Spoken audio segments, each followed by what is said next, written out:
Hi guys, ಎಲ್ರಿಗೂ ನಮಸ್ಕಾರ. Welcome back to Akshata Kannada vlog. ಯಾರೆಲ್ಲ ನನ್ನ ಚಾನಲ್ನ ಸಬ್ಸ್ಕ್ರೈಬ್ ಮಾಡ್ದಿರಾ ವಿಡಿಯೋ ನೋಡ್ತಾ ಇದ್ದೀರಾ, ಪ್ಲೀಸ್ ಸಬ್ಸ್ಕ್ರೈಬ್ ಮಾಡಿ, ವೀಡಿಯೋಸ್ನ ನೋಡಿ ಸಪೋರ್ಟ್ ಮಾಡಿ, ಶೇರ್ ಮಾಡಿ. ವಿಡಿಯೋ ಏನಾದರೂ ಇಷ್ಟ ಆಗಿದರೆ ಲೈಕ್ ಕೊಡಿ ವಿಡಿಯೋಗೆ. ಇವತ್ತು ನಾನು ಫಿಶ್ ಫ್ರೈ ಮಾಡ್ತಾ ಇದ್ದೀನಿ. ಇವತ್ತು ಫಿಶ್ ಫ್ರೈ ಮಾಡೋ ವ್ಲಾಗ್ ಹಾಕಿದ್ದೀನಿ. ಯಾವ ಫಿಶ್ ಫ್ರೈ ಅಂತಂದರೆ ನಂಗ್ ಅಂತ ಹೇಳ್ತೀವಿ, ಕೊಂಕಣಲ್ಲಿ ಆದರೆ ನೆಪ್ಪೆ ಅಂತ ಅಂತೀವಿ. ಅದನ್ನು ಫಿಶ್ ಫ್ರೈ ಮಾಡ್ತಾಯಿದ್ದೀನಿ. ಇಲ್ಲಿ ಫಸ್ಟು ಎಗ್ನ ತೊಗೊಂಡಿದ್ದೀನಿ ನಾನು. ಇದು ತುಂಬ ಚೆನ್ನಾಗಿರುತ್ತೆ ಫಿಶ್ ಫ್ರೈ. ಆಯಿಲು ಜಾಸ್ತಿ ಏನು ಇದಕ್ಕೆ ಯೂಸ್ ಆಗೋಲ್ಲ. ಎಗ್ಗಿಗೆ ಸ್ವಲ್ಪ ಅರಿಶಿನ ಹಿಟ್ಟು ಹಾಕ್ಕೊಂಡಿದ್ದೀನಿ, ಟರ್ಮರಿಕ್ ಪೌಡರ್ ಹಾಕ್ಕೊಂಡು ಇಲ್ಲಿ ಜಿಂಜರ್ ಗಾರ್ಲಿಕ್ ಪೇಸ್ಟ್ನ ಒಂದು 2 ಸ್ಪೂನು ಜಿಂಜರ್ ಗಾರ್ಲಿಕ್ ಪೇಸ್ಟ್ನ ಇಲ್ಲಿ ಹಾಕ್ಕೊಂಡಿದ್ದೀನಿ ನಾನು. ಇಲ್ಲಿ ಮನೆಯಲ್ಲೇ ಮಾಡಿರೋದು ಜಿಂಜರ್ ಗಾರ್ಲಿಕ್ ಪೇಸ್ಟ್ನ ನಾನು ಯೂಸ್ ಮಾಡ್ಕೋತಾ ಇರೋದು. ನೀವು ಅಂಗಡಿಲಿ ಬೇಕಿದ್ರೆ ಯೂಸ್ ಮಾಡ್ಕೋಬೋದು, ಮನೇಲಿ ಬೇಕಿದ್ರೆ ಮಾಡಿದ್ದು ಇದನ್ನ ಯೂಸ್ ಮಾಡ್ಕೋಬೋದು. ಹಾಗೆ ಇಲ್ಲಿ ಚಿಲ್ಲಿ ಪೌಡ್ರ್ ಹಾಕ್ತಾಯಿದ್ದೀನಿ, ಸ್ವಲ್ಪ ಉಪ್ಪು ಹಾಕ್ತಾಯಿದ್ದೀನಿ. ನಿಮ್ಗೆ ರುಚಿಗೆ ಎಷ್ಟು ಬೇಕೋ ಅಷ್ಟು ಉಪ್ಪು ನೋಡಿಬಿಟ್ಟು ಹಾಕ್ಕೊಳ್ಳಿ ನೀವು. ಹಾಗೆ ನಾನು ಇಲ್ಲಿ ರವಿ ಗರಂ ಮಸಾಲ ಪೌಡರ್ನ ಹಾಕೋತಾ ಇದ್ದೀನಿ. ಚಿಕನ್ ಪೌಡರ್ ಬರುತ್ತೆ, ಚಿಕನ್ ಮಸಾಲ ಅಂತ, ಅದನ್ನು ಹಾಕ್ಕೊಂಡ್ರೂ ಓಕೆ. ಬಟ್ ನಾನಿಲ್ಲಿ ಗರಂ ಮಸಾಲಾನ ಯೂಸ್ ಮಾಡ್ತಾಯಿದ್ದೀನಿ. ಹಾಗೂ ಒಂದು ಪೂರ್ತಿಯಾಗಿರೋ ನಿಂಬೆಹಣ್ಣನ್ನು ರಸನ ಇಲ್ಲಿ ಹಾಕೋತಾ ಇದ್ದೀನಿ ಹುಳಿಗೆ. ಅದರ ಬದಲು ನೀವು ಕೆಲವೊಬ್ಬರು ಹುಣಸೆಹಣ್ಣು ಹಾಕೋತಾರೆ, ಅದನ್ನು ನೀವು ಕೂಡ ಹಾಕೋಬಹುದು. ನಾನಿಲ್ಲಿ ಕಟ್ ಮಾಡಿಬಿಟ್ಟು ಒಂದು ಪೂರ್ತಿ ನಿಂಬೆಹಣ್ಣಿನ ರಸನ ಇಲ್ಲಿ ಯೂಸ್ ಮಾಡ್ಕೋತಾ ಇದ್ದೀನಿ. ಬೀಜನ ತೆಗೆದ್ಬಿಟ್ಟು ರಸನ ಹಿಂಡ್ಕೋಬೇಕಾಗತ್ತೆ. ಇಲ್ಲ ಅಂತಂದರೆ ಬೀಜ ಎಲ್ಲಾದರೂ ನಿಂಬೆಹಣ್ಣಿನ ಬೀಜ ಎಲ್ಲಾದರೂ ಸಿಕ್ಕಿದರೆ ಅದು ತುಂಬಾ ಕಹಿಯಾಗಿ ಬರುತ್ತೆ. ಅದಕ್ಕೆ ಹಾಗೆ ನಾನು ಇಲ್ಲಿ ಸ್ಪೂನ್ನ ಯೂಸ್ ಮಾಡಿಕೊಂಡು ಪೇಸ್ಟ್ ಮಾಡ್ಕೊಂಡಿದ್ದೀನಿ. ನೋಡಿ, ಪೇಸ್ಟು ಈ ಥರ ಬರುತ್ತೆ.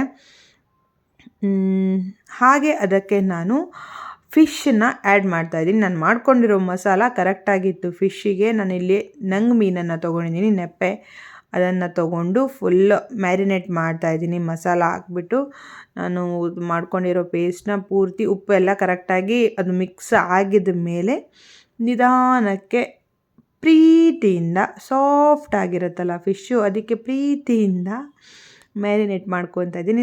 ನನಗಂತೂ ಫಿಶ್ ಅಂದರೆ ಸಖತ್ ಇಷ್ಟ. ನಾವು ಕೋಸ್ಟಲ್ ಕಡೆಯವರು ಆಗಿರೋದ್ರಿಂದ ಫಿಶ್ ನಮಗೆ ಫಸ್ಟ್ ಪ್ರಿಫರೆನ್ಸ್, ನಮಗೆ ಫಿಶ್ಶು.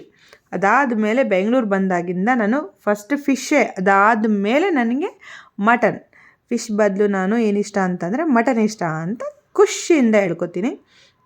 ಸೊ ಯಾರಾದರೂ ವೆಜಿಟೇರಿಯನ್ಸ್ ನನ್ನ ವೀಡಿಯೋಸ್ನ ನೋಡ್ತಾ ಇದ್ದರೆ ಪ್ಲೀಸ್ ಈ ವಿಡಿಯೋ ನಿಮಗೆಲ್ಲ, ನೀವು ಸ್ಕಿಪ್ ಆಗ್ಬೋದು. ನಿಮಗೆ ನನ್ನಿಂದ ಏನಾದರೂ ಬೇಜಾರಾಗಿದ್ದರೆ ಸಾರಿ, ಆಯಿತಾ.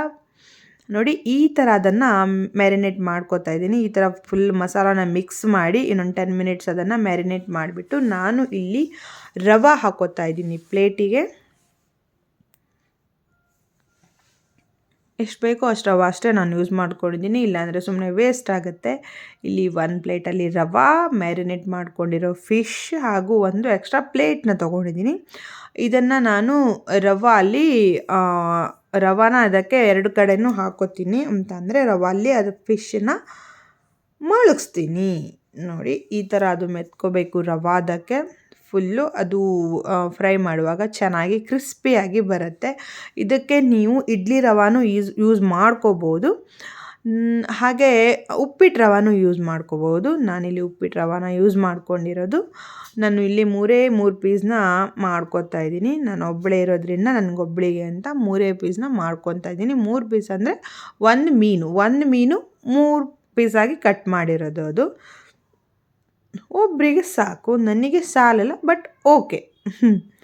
ಹಾಗೆ ನಾನು ಇಲ್ಲಿ ಸ್ಟವ್ನ ಹಚ್ಬಿಟ್ಟು ಅದಕ್ಕೆ ಎಣ್ಣೆ ತವಾನ ಇಟ್ಕೋತಾ ಇದ್ದೀನಿ. ಹಾಲು ಉಕ್ಕಿರೋದ್ರಿಂದ ಸ್ಟವ್ ಸ್ವಲ್ಪ ಗಲೀಜಾಗಿದೆ, ಸೊ ನೀವೇನು ಅಂದ್ಕೊಳ್ಳಲ್ಲ ಅಂತ ಅಂದ್ಕೋತೀನಿ.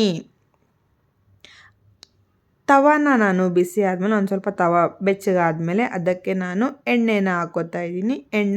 ಮೀನು ಮುಳುಗುವಷ್ಟು ನಾನು ಎಣ್ಣೆ ಹಾಕೋತಾ ಇದ್ದೀನಿ. ಇಲ್ಲಿ ಜಾಸ್ತಿ ಹಾಕ್ಕೊಂಡ್ರೆ ಸುಮ್ಮನೆ ವೇಸ್ಟ್ ಆಗುತ್ತೆ ಅಂತ ಅಂದ್ಬಿಟ್ಟು ನೀರು ಮುಳುಗೋವಷ್ಟೇ ಎಣ್ಣೆ ಹಾಕ್ಕೊಂಡು, ಎಣ್ಣೆನೂ ಒಂದು 2 ಮಿನಿಟ್ಸ್ ಕಾದ ಮೇಲೆ ಆ ಎಣ್ಣೆಯಲ್ಲಿ ಇಲ್ಲಿ ಫಿಶ್ ಬಿಟ್ಕೋತಾ ಇದ್ದೀನಿ. ಫಿಶ್ ನಾನು ಒಂದ್ರ ಮೇಲೆ ಒಂದು ಇಟ್ಟಿರೋದ್ರಿಂದ ಅದು ಸ್ವಲ್ಪ ರವೆ 2 ಫಿಶ್ಶು ಅಂಟುಕೊಂಡು ಒಂದು ಸ್ವಲ್ಪ ರವೆ ಕಿತ್ತೋಗ್ಬಿಟ್ಟಿದೆ. ಬಟ್ ದಟ್ಸ್ ಓಕೆ, ನನಗೆ ತಾನೇ ಆಗತ್ತೆ.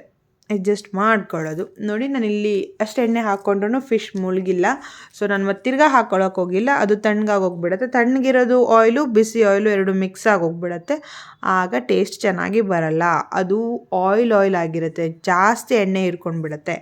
ಅದಕ್ಕೆ ನಾನು ಇದನ್ನು ಮೀಡಿಯಮ್ ಫ್ಲೇಮಲ್ಲಿ ಇಟ್ಬಿಟ್ಟು ನೋಡಿ ಈ ಥರ ಬಿಸಿ ಮಾಡಿ ಎಣ್ಣೆಗೆ ಮೀನನ್ನು ಹಾಕ್ಕೊಂಡಿದ್ದೀನಿ. ಹಾಕ್ಕೊಂಡು ಎರಡು ಕಡೆನೂ ನಾನು ಮಗ್ಚಿ ಹಾಕ್ತಾಯಿದ್ದೀನಿ. ಅಂದರೆ ಆ ಕಡೆನೂ ಬೇಯಬೇಕು, ಈ ಕಡೆನೂ ಬೇಯಬೇಕು ಅಂತ ಅಂದ್ಬಿಟ್ಟು. ಇಲ್ಲ ಅಂತಂದರೆ ಒಂದು ಕಡೆ ಒಂದು ಕಲರ್, ಇನ್ನೊಂದು ಕಡೆ ಇನ್ನೊಂದು ಕಲರ್ ಬಂದುಬಿಡತ್ತೆ. ಸೊ ಅದಕ್ಕೆ ಈ ರೀತಿ ಮಾಡ್ಕೊಳ್ಳೋದ್ರಿಂದ ಚೆನ್ನಾಗಿರುತ್ತೆ. ಎಣ್ಣೆ ಸೀರ್ಬಿಡ್ತಲ್ವಾ, ನಂಗೆ ಗೊತ್ತಾಗಿಲ್ಲ ಆಗಿತ್ತು ಮಾಡುವಾಗ. ಇವಾಗ ವೀಡಿಯೋ ನೋಡಿದ್ಮೇಲೆ ಗೊತ್ತಾಯಿತು ನನಗೆ. ನಾನು ಇವತ್ತು ಫುಲ್ ಖುಷಿಲಿ ಊಟ ಮಾಡಿದ್ದೀನಿ. ಯಾಕೆ ಅಂತಂದರೆ ಮೀನಲ್ವಾ, ಅದಕ್ಕೆ. ಮೀನಂದರೆ ನನಗೆ ಸಖತ್ ಇಷ್ಟ.